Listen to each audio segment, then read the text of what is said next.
Hi and welcome to watching Heavy Metal News. And let's get started with this week's news. The first band that I want to talk about is Death Angel. Death Angel released a new video, Truce, and the song Truce comes off their latest album, Relentless Retribution, which sold around 2,700 copies in the United States in its first week of release and landed at position number 10 on the top new artists' albums chart.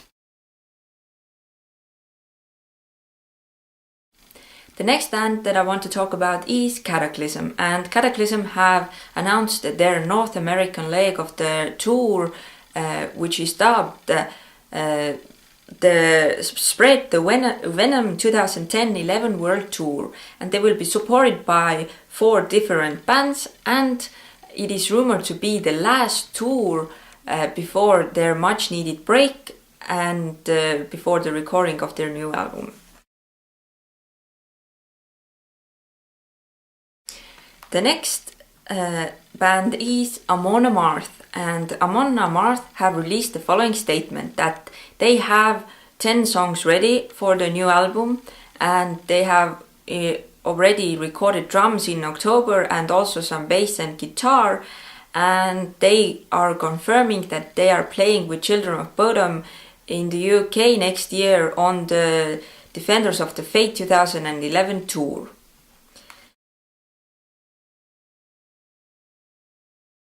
Then Paradise Lost has announced the re-release of their 1995 Draconian Times album, and alongside with this release they will give 5 exclusive gigs in which the Draconian Times will be played in its entirety, and the 5 gigs will be in different European cities, which are Utrecht, Bochum, London, Paris, Athens and Thessaloniki.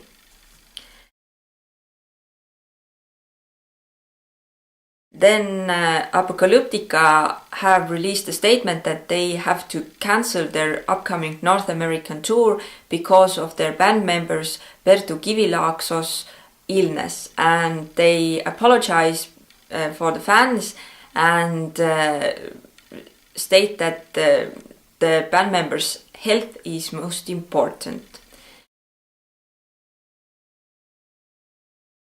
Another clip has surfaced on the internet about Metallica's concert in Sydney on November 11th, and in that concert Kirk Hammett kicked the black Metallica balloon, and it unfortunately landed on a small child that was also on stage, and lifted the child and threw the child into the audience.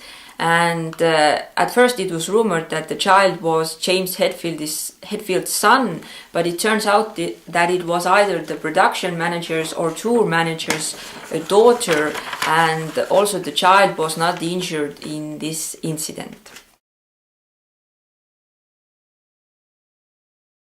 Then Megadeth's main man Dave Mustaine has revealed through an online chat with Megadeth's official fan club that the band has 5 new songs ready, and they are currently going through the new material in the Vic Garage in California.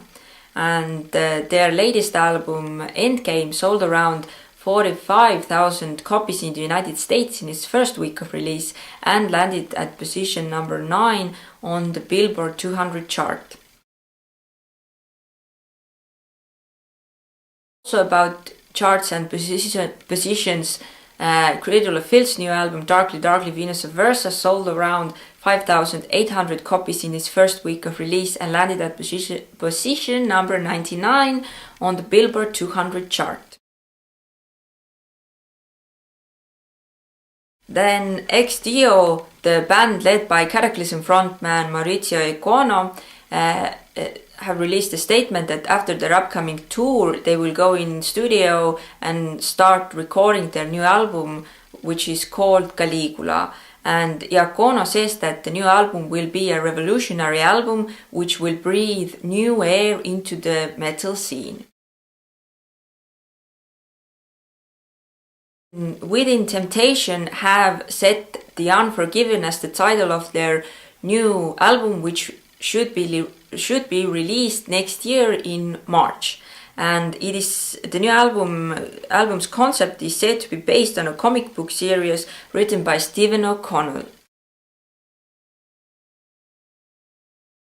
Very sad news, Jens Johansson from Stratovarius has released the following statement that the band has searched a new replacement drummer for their own drummer Jörg Michael.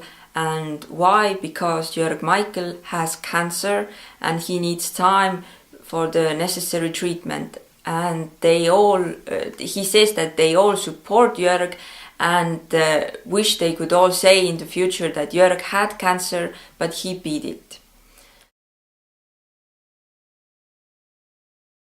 For the final news, Gibson.com has chosen 10 the most awesome riffs of the 80s, and I will say what the 10 riffs are. So number 10 is Rush, Limelight. Number 9 is Guns N' Roses, Sweet Child of Mine. Number 8 is The Clash, Should I Stay or Should I Go? Number 7 is Michael Jackson, Beat It. Number 6, Judas Priest, Breaking the Law. Number 5, Def Leppard, Photograph. Number 4, Scorpions, Rock You Like a Hurricane. Number 3, Ozzy Osbourne, Crazy Train. Number 2, The Rolling Stones, Start Me Up. And the number 1 riff of the 80s, according to Gibson.com, is AC/DC, Back in Black. And so this concludes all the news I had for you this week. Thank you so much for watching, and I will see you again on Monday.